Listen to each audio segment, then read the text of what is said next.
Hi again then guys, and welcome to episode 37 of SuperSports, the review series for Gran Turismo's pretty broad selection from various countries of vehicles which sit in the exotic high performance category and are above your average sports cars, the kind of stuff that you'd probably see every day for the most part, but at the same time they're not quite as fast or as exclusive as a top-level supercar.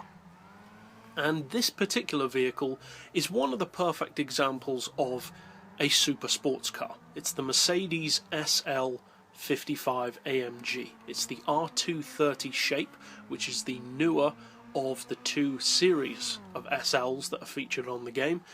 And it's a brilliant car in multiple forms. There are three major versions of this car. There's the SL55, the SL65, and the SL600. Now, we've already featured the SL65 in this series, and it is a brilliant car. Not just as a super sports car, but in general, it is a brilliant vehicle. The top speed is supercar level. The top speed racing potential is incredible. As a sleeper, it's a brilliant vehicle as well, and just for its sheer spec, it's an absolute monster. The SL600, which we haven't featured and probably won't because it's fairly similar to the SL65, is also a severely underappreciated car that's actually almost as quick as the SL65, but will surprise more people because not as many people know that it's that fast, being essentially a more sensible version of the SL65, if you will. Now, the SL55 is a completely different animal, because instead of using a large capacity V12 like the larger SLs do, this car uses, as the 55 name suggests, a 5.4 litre V8. So a completely different mannered vehicle to a V12, significantly lighter than the SL65 and the SL600. With a full weight loss package, in fact, it's actually a pretty decent car for weight. 1,451 kilos is not bad at all, given how heavy high-end luxury super sports cars from manufacturers such as Mercedes and Bentley generally are. But apart from a pretty decent weight, which although decent is still far from being the lightest of the series, what do you get from the SL55? Because the obvious choices are, of course, the SL65 primarily, and also the SL600. So why buy this car? Well, the main reason is because you don't have to buy it at all. If I remember correctly, you actually win this car in career mode. I can't recall if it was for a race or for a license, but I'm pretty sure, as I said, if my memory serves correctly, that you win this car in the game. Now, that being said, that immediately means that it's a far better vehicle for value for money because it's free. No matter how bad or good it is, it's going to be brilliant for free. But let's say you haven't won it. What kind of spec can you expect? Well, for a start, the price is surprisingly good. Mercedes cars on Gran Turismo, such as also Jaguars and Aston Martins, have always been very, very expensive on all of the Gran Turismo games. They tend to be six-figure vehicles. This car is nowhere near as expensive as you'd expect it to be, especially given the price of some other Mercs, even some that aren't technically quite as good for the money. The money on this car is six figures, but it's really good value. 125,000 credits is not only surprisingly cheap for a Mercedes, but actually also makes it one of the most affordable cars in the super sports category overall. That's significantly cheaper than many of the Ferraris, Lambos, etc. Certainly cheaper than most of the other Mercs, Aston Martins, etc. So why is it cheaper?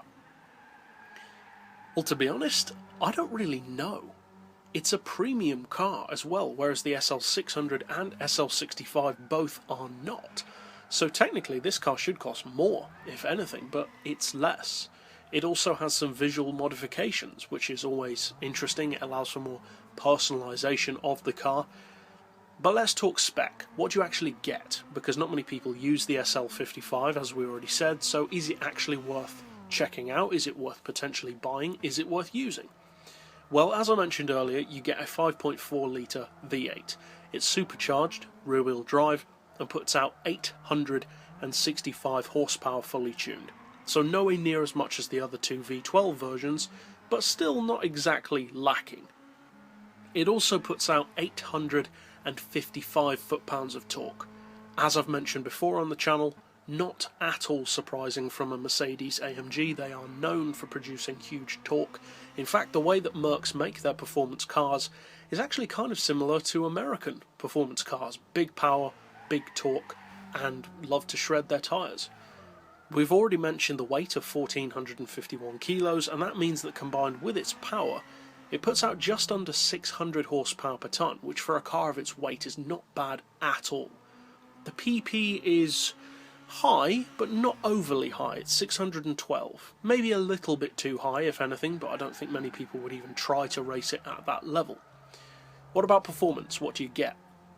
Because obviously with the two other versions, the V12s, the bar is set extremely high, given that the SL600 can cruise at around 293 and the SL65 can cruise at almost 300 miles per hour without NOS or draft. Well, this is slower. As you'd expect, it's got around 200 horsepower less, so of course it's going to be slower. The top speed, though, under its own power on this model is still around 280. So it's literally as quick as a Zonda C12, a Corvette C5, a Corvette C4 ZR1, and various other vehicles which you would probably expect to be better than this. So it's actually a really impressive straight-line machine, even though it is underappreciated.